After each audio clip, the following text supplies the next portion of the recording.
guy here is absolutely correct. One of the straw man arguments that many Christians make is the fact that they say that, well, scientists and atheists believe that the universe was created out of nothingness. But God, who has always been, was never created out of nothingness, never created, has always been, is completely eternal. But if they actually listen to most scientists and even atheists, they know that the universe is eternal. The universe doesn't have a beginning or an ending, but is a repetitive cycle of creation and destruction, which does sound very similar to your Bible. But I want you to look at this real quick. Now, what you see in this artwork is a representation of the creation of the universe. As you see, at the beginning, there is light. There is light. This is the singularity.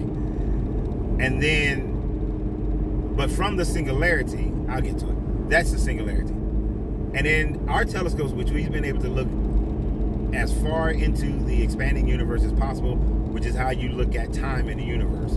The farther out in the universe you're looking, the more into the past you're observing. And what has been observed is the singularity, the radiated material right after it. Then there is a darkness, and then the first star is born. And after the stars are born, then we start to get into our creation of galaxies and then planets and so on and so forth.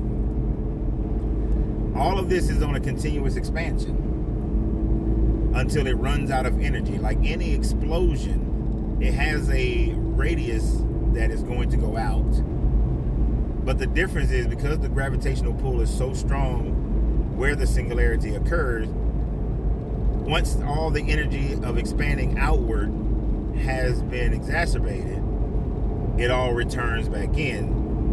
And when it returns back in, it returns back to the singularity and then explodes out again, a repetitive cycle. Now, of course, we wouldn't be able to leave artifacts or leave any type of information to tell the next group of beings that this is what's happening over and over again, because all things, all materials will be consumed back into the singularity. Now, in a sense, the ancient writers almost got this. They almost got it.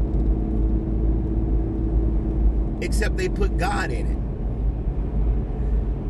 it. There was just the singularity, God. Then there's the explosion, right? Let there be light.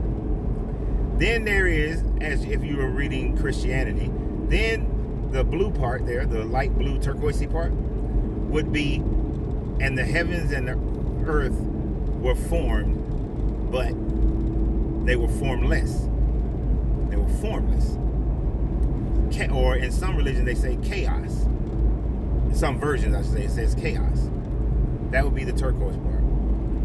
Then it says that the breath of God moved over the primordial waters, the black part.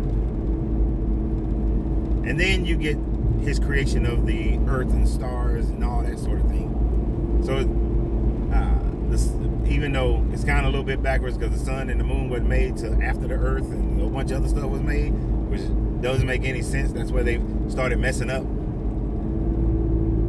And then they messed up even further by giving this God human traits. Oh, this God is jealous. This God is angry. This God has his favorite children, chosen peoples. This God wants blood sacrifice and animal sacrifice and loves that sweet aroma. This God genocides a bunch of people, and this God, does all these negative things. That's where they messed up. That's where religion is messed up. If religion coincided with science, they would do a lot better. In the sense of the Hermetics, it says that the all, which is just intelligent mind, created the universe through mental thought simply because it created. It does not involve itself with these are my chosen people, genocide these people, give me your firstborn, then change up and say the Levites will represent the firstborn. It doesn't do all these human-like things.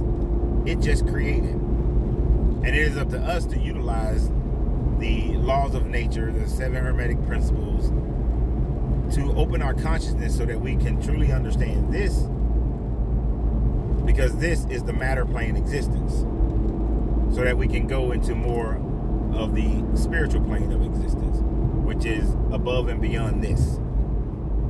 And there we would begin to learn of a greater experience, a greater cosmology, if you will, of a universe that is beyond the universe that is constantly created and destroyed in the matter plane.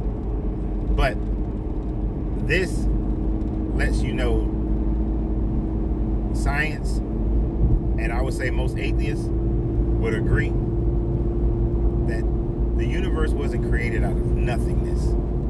So Christians, you need to find a better argument, because that one just doesn't work. Always remember, you got to free yourself to be yourself, because your greatness is non-negotiable. Good journey, good vibration.